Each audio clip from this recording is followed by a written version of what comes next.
Nous sommes samedi sur le salon du livre de Genève. Aujourd'hui c'est une très grande et dense journée. Je démarre dès ce matin avec une formation à l'adresse des jeunes autrices et des jeunes auteurs suisses. L'idée c'est de parler du contrat d'édition, du début de l'écriture, de la publication, etc. Donc c'est une formation que j'ai acceptée parce que c'est vrai que j'avais dit ces derniers temps que je levais le pied sur les salons, ce qui est le cas, j'en fais vraiment très peu cette année. Mais là je ne pouvais pas refuser cet événement qui est à l'adresse des jeunes, vous savez à quel point ça me préoccupe. Et le deuxième événement, et pas des moindres, c'est une rencontre absolument inédite. Je crois que jamais ça n'a été fait, en tout cas sur un salon du livre de cette façon-là, mêlant événements professionnels et puis événements publics. C'est quand le livre rencontre le jeu vidéo parrainé par Alain Damasio, que j'aurai la chance du coup d'animer sur le salon, sur la scène des imaginaires. Le concept est simple, les éditeurs et éditrices, des auteurs et autrices et des studios de jeux vidéo se rencontrent devant toute une assemblée de personnes afin d'essayer de trouver des ponts entre leur création et puis l'idée d'un développement potentiel en jeux vidéo. Donc ce sera une sorte de speed dating en quelque sorte, avec sous forme de concours, parce que évidemment il va y avoir un système de pitch où il va falloir assez rapidement essayer d'accrocher l'intérêt des studios de développement. Bref, je pense que ça va être super intéressant. Vous le savez, je suis une grande gameuse et puis j'ai travaillé et je continue de travailler aussi pour le jeu vidéo. Du coup, animer cette rencontre me plaît beaucoup.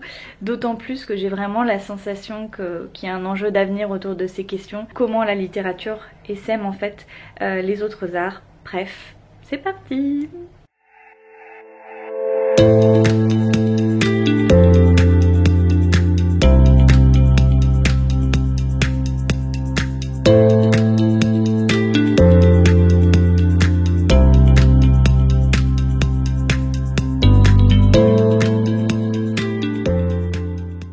Alors qu'à l'inverse, le jeu vidéo est par nature une écriture qui est collaborative. Mais effectivement, on a affaire ici à un projet relativement spécifique. Je me rappelle encore que j'en avais parlé avec David jamais. C'est-à-dire l'idée de pouvoir proposer à des éditeurs et des auteurs de venir parler de leurs livres, leur dernier roman.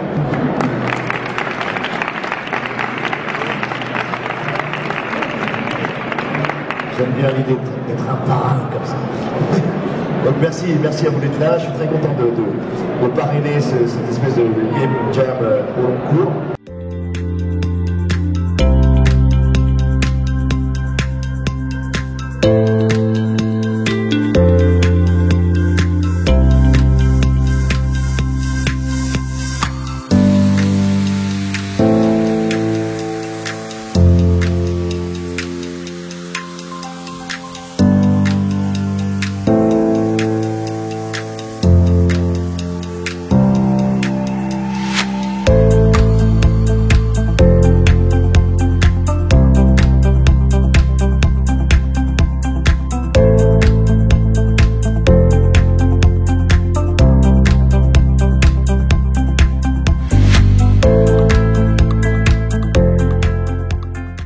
Avoir une sorte de saisissement, ah ouais, là il y a une idée géniale, là il y a quelque chose qui peut se passer peut-être dans ce rapport entre ces deux individus ou entre ces deux sociétés, où là peut-être on peut représenter des tensions et autres. Donc voilà, c'est vraiment ça notre approche. Donc peut-être même plus que d'évaluer la valeur, parce que de toute façon tout ce qui nous a été présenté a l'air d'être d'une qualité absolument incroyable, et nous on est un petit peu évidemment sous le poids de vraiment la qualité des œuvres qui ont été présentées ici.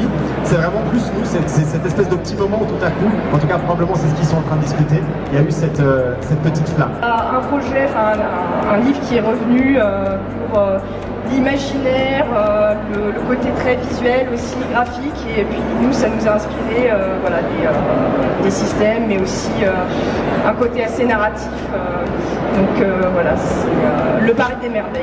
Voilà. Il faut savoir que cet hôtel est absolument labyrinthique. Et j'y vais depuis maintenant 7 ans, je finis par le connaître. Bon, partons à la recherche d'Anne Fleur qui est quelque part par ici. C'est immense. Ah, ça doit être dans le coin. On reconnaît Anne Fleur au son de la Britney. Hello, hello. Oh, mais dis donc, qu'est-ce que c'est que cette petite tenue? Et bien c'est pour ce soir car avec Sam Sam, nous allons à la soirée du salon de Genève. Avec Brit. Évidemment. Est-ce qu'on peut aller à un salon sans la Brit? Je ne crois pas. Bon, est-ce que tu crois qu'on va réussir à écrire dans un contexte comme un salon? Bah moi je trouve que c'est difficile d'écrire en salon parce qu'il y a beaucoup d'interactions sociales, peu d'endroits pour se poser qui soient propices à la création. Souvent c'est des espaces un petit peu des mairies, des halles d'exposition, des trucs comme ça. Il y a beaucoup de monde, beaucoup de bruit. Par contre je trouve qu'effectivement tu vois c'est un bon défi aussi d'apprendre à écrire dans le train. C'est pas évident, moi j'ai beaucoup de mal. Ce que je fais du coup c'est pas mal ce que je relis, ce que j'ai fait. Je prends des notes dessus, je fais des commentaires. Et en fait c'est du travail qui est utile aussi et qui prend du temps. Alors et toi Sam, comment est-ce que ça se passe un petit peu, l'écrire dans les trains? En fait moi j'écris beaucoup en déplacement puisque maintenant j'ai un peu calmé les salons, mais il y a une période quand j'en faisais 2 par mois.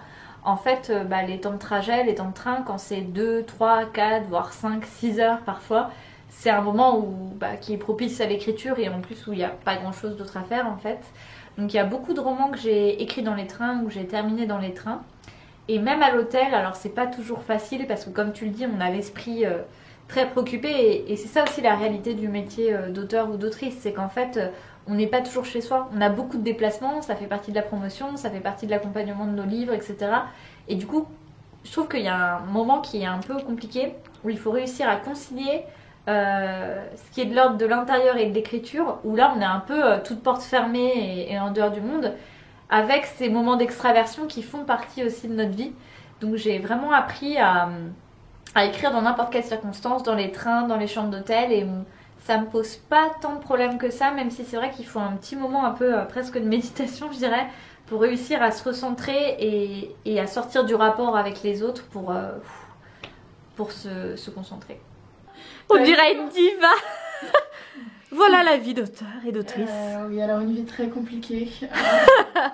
Extrêmement difficile. Entre autres choses aussi, on nous a donné du chocolat. Donc comment vous dire qu'avec ces 2 partenaires, il était évident que j'étais dans les conditions pour travailler. Et là du coup, on est en train un petit peu de faire un bilan là, avec Sam de où est-ce qu'on en est. On aborde en fait la 3e partie du roman, la fin de l'enquête. Là quand même ce qu'on peut dire c'est qu'on a ajouté des chapitres. Et oui. Donc on a quand même modifié la structure et on a fait pas mal de séances de travail qu'on n'a pas vlogué en fait. Ouais, effectivement, ça c'était un gros truc qu'on a décidé. En fait avec Sam on est parti pour une séance d'écriture toutes les deux, un week-end un petit peu à la campagne. Et en relisant le texte avec un peu du recul, c'est-à-dire pas le nez dedans comme on a d'habitude, on s'est rendu compte que il y avait des informations qu'on pouvait rajouter, qui manquaient, qu'on pouvait étoffer. Et effectivement, on s'est rajouté toutes les deux un chapitre et ça donne du corps en fait à notre enquête, à nos personnages. Donc c'était une bonne décision, mais c'est vrai que ça nous a demandé un peu de boulot. Gros défi cette histoire. Écoute, franchement, si on arrive à la fois à faire notre journée de salon et à écrire un petit peu, je pense qu'on va être fiers de nous. Parle-nous de cette obsession de Brit. Je suis une fan absolue de la Britney Spears. Est-ce que Brit n'est pas un peu une inspiration pour C'est pas ma faute? Brit est totalement une inspiration pour C'est pas ma faute. Brit inspire carrément l'un de nos personnages. Dont on peut pas vous dévoiler pour l'instant le nom, mais si quand vous lirez, vous nous direz si vous savez lequel des personnages nous a été inspiré par Britney. En fait, moi c'est une personne qui me fascine depuis toujours. Alors déjà évidemment j'étais fan des chansons. Qui n'aime pas danser sur la Brit, je vous vois dans les commentaires. Et ceux qui diront que c'est de mauvais goût auront un pouce en bas. Hein, tout de suite. Récemment, il y a encore une polémique sur Britney parce que en fait, c'est une femme d'affaires. Britney, c'est pas seulement une chanteuse, une minette, etc. Mais elle subit de plein fouet en fait toutes les injections sexistes et patriarcales de notre société. Sachez qu'elle est sous tutelle depuis 11 ans. C'est-à-dire que depuis 11 ans, elle prend aucune décision sur sa vie. C'est une décision de justice qui a été prise. Donc c'est une femme qui a 35 ans aujourd'hui. Si elle doit dépenser le moindre sou, c'est son père à qui elle doit demander si elle peut le faire. C'est pas elle qui choisit son emploi du temps. C'est pas elle qui choisit avec qui elle travaille et pourquoi. Donc c'est une femme qui est dépossédée en fait de ses décisions. Je trouve qu'elle illustre parfaitement ce qu'on appelle le double standard, qui est qu'une femme elle peut jamais être bien. Il y a toujours un double standard qui fait que quelle que soit la décision qu'on prend, c'est jamais la bonne. Et ça permet en fait d'avoir un contrôle sur nous.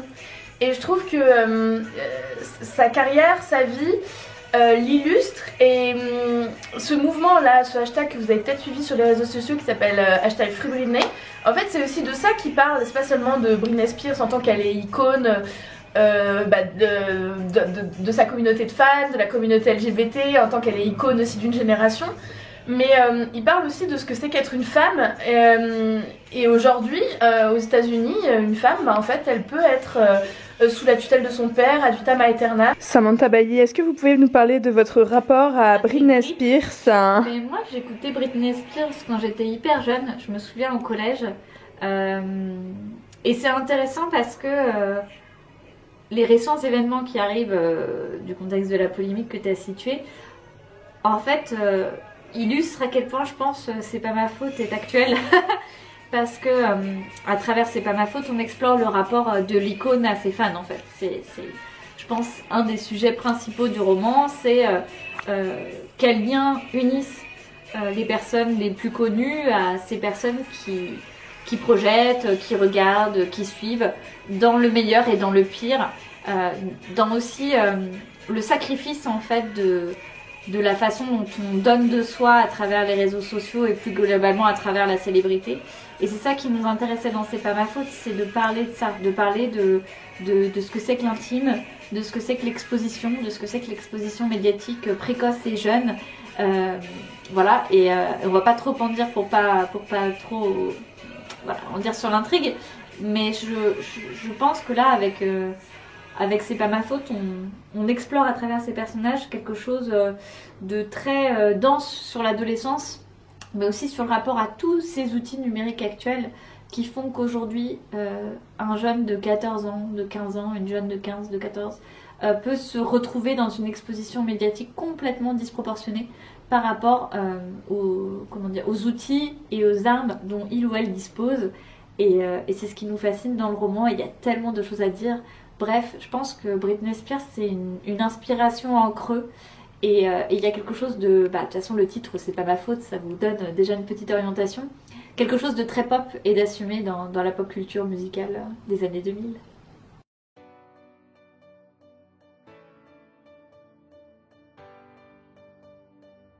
Ah, ça y est, pas de doute, je suis bien rentrée à la maison.